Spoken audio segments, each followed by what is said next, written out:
All right, this is Mr. Bogema, and welcome to Lecture 4, Social Problems of the Gilded Age. Let's start up the PowerPoint. It's actually a Nearpod slide.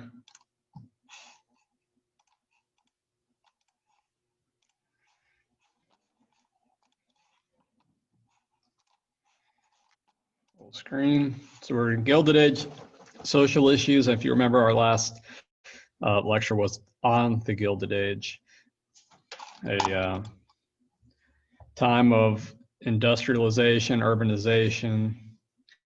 We're going to be looking at some of the effects of the Gilded Age on American society.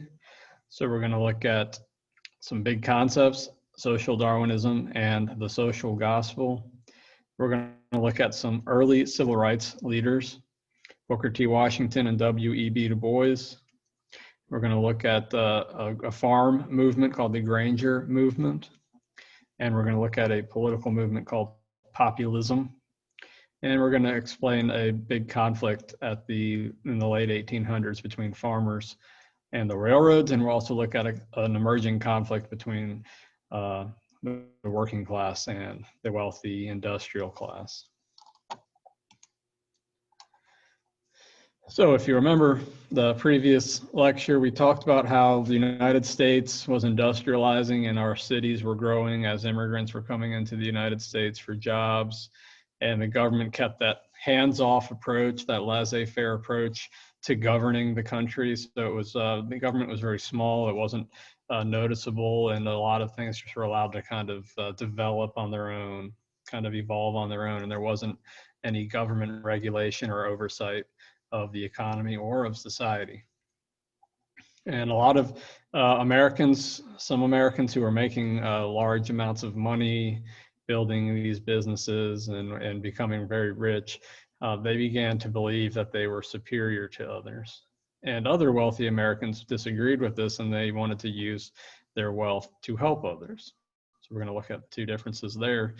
And we're going to look at two African Americans pushing for civil rights for African Americans during the Gilded Age. And we'll look at that farm movement against railroads. And all of this is going to culminate with the huge, very important presidential election in 1896. Let's look at the essential vocabulary. The first big vocab term is social Darwinism. So Charles Darwin had published his scientific research, Origin of Species, which talked about how the survival of the fittest, how certain animals evolve and survive while others die out. And rich, wealthy Americans took these Darwinian ideas and applied them to American society. And they said, look, I'm rich, I must be superior to somebody that's poor. I must be biologically superior. I'm able to gain wealth, and that must be because I'm smarter and more evolved than somebody who can't. And so a lot of Americans during this time period prescribed to this social Darwinist theory and applied it to their environment. So in a lot of political cartoons of this time period, you'll see in this photograph here, the wealthy are depicted as larger and fatter and taller and more imposing than the working class, who in this picture are on their knees. Other pictures there, the working class is shown kind of holding up these big, fat, wealthy guys who are sitting on their monopolies. And you can see Vanderbilt here. We talked about him last period. Talked about how he built his wealth on building railroads. Now, not all rich, wealthy Americans, prosperous Americans believed in social Darwinism. We had Andrew Carnegie and Jane Addams and Jacob Riis. They were very religious, and they wanted to help people living in poverty and living in those slums and tenements. We saw Jacob Riis photo last time of people living in the tenements, and we have Americans fighting against racism and inequality. And so we talked about, for instance, Jane Addams opening the Whole House, that settlement house in Chicago, to help immigrants kind of assimilate into American society. All right, so Andrew Carnegie, if you remember, he built that steel empire using the Bessemer process. And then he sold his steel empire to J.P. Morgan, and he ends up being like one of the richest people in the world. And he was very wealthy, and he was very religious, and he believed that rich Americans shouldn't die with all their money. He felt like you should die having used your money to benefit society. And this is that he wrote something called Wealth, which ends up being called the Gospel of Wealth. And it describes the responsibility of using philanthropy or using your money in a charitable way by the upper class. And so he builds things. He doesn't believe in handing money out to people. He believes in building things for people, like libraries and theaters and schools. All right, let's switch to our second topic here. We're going to talk about race in America. We're going to be talking a lot about race in America because it's one of the defining themes of the American identity, because race has been a dividing and difficult issue in the United States ever since our founding. And we talked about in the first lecture the Civil War, which had divided the country and led to a lot of strife and conflict. And we talked about the slaves who were freed and became American citizens, and they had to find a way to equality in a society that was very racist towards them. And we talked about segregation, and we talked about that Plessy versus Ferguson Supreme Court case that legalized segregation. And we talked about how Southern states passed Jim Crow laws to legally divide their communities between black and white. So the first really, really important civil rights leader we need to know about in our course is Booker T. Washington. So Booker T. Washington was born into slavery. That's actually the name of his autobiography. So he experiences firsthand racism in the South. And so after the end of the Civil War, he educates himself, and he decides that the best way for African Americans to achieve equality is by finding a way to make money. And so he's founder of the Tuskegee Institute in Alabama. That was a trade school that taught African Americans important trade skills so that they could, find a good job and make money and earn an income. And then he felt after income equality was achieved, political equality could be achieved. He didn't feel like the country and its citizens, the white citizens of the country, were ready to give equality to other groups. So his most famous speech is he gives the Atlanta Compromise speech at the Atlanta Cotton Exposition. And it's a compromise speech because he's compromising with the white South. He's saying, help African Americans achieve income equality, live and be good neighbors to African Americans. And then maybe in a few years or a few decades, there can be equality across the spectrum. And so he gives this really important speech, and a lot of Americans start listening to Booker T. Washington, including presidents like Theodore Roosevelt, who invites him to the White House, and Theodore Roosevelt actually visits the Tuskegee Institute. So Booker T. Washington went around the country giving these speeches, encouraging the white Americans to support African Americans in achieving prosperity through a job or a profession. Now, not all African Americans agreed with Booker T. Washington's approach. So we have W.E.B. Du Bois, William Edward Burghardt Du Bois, who was actually born in the North 4 years after the end of the Civil War. And he lived in a pretty nice community, and he's going to get a very good education. He'll be the first African American to get his PhD from Harvard. And he gets his degrees in history and sociology, and he teaches in Atlanta. And that's where he kind of gets to see firsthand the problems that are dividing the United States. And so he believes in political equality. He wants African Americans, he doesn't want those poll tax and literacy tests restricting African Americans from voting. He doesn't think that African Americans will ever have equality if they don't gain political power. So he helps found the NAACP, and he publishes many, many books on oral histories of African Americans, on folk histories of African Americans, and he's a strong opponent to Booker T. Washington. But it's important to remember here that both Booker T. Washington and W.E.B. Du Bois wanted better rights and better treatment towards African Americans during the Gilded Age. Okay, and we're going to switch to our next topic, which is a growing movement against the power of monopolies. So we talked a lecture ago about how there were these vast, powerful monopolies in the United States, these vast, powerful industries that kind of controlled the economic life of America. So we talked about railroads, oil, steel, banking, and the average American really felt like they didn't have a lot of power against them. The federal government did very little to regulate them. And so we have new organizations spring up. And one of the first organizations to spring up against these powerful monopolies were farmers, and they formed the Granger movement.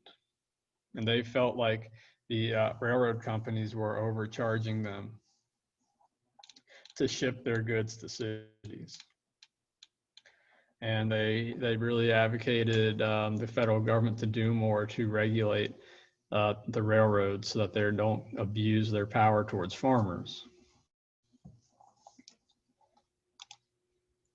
And they actually achieve, for a very brief time, a Supreme Court victory that said that the state could regulate these private businesses if they were for the common good of Americans.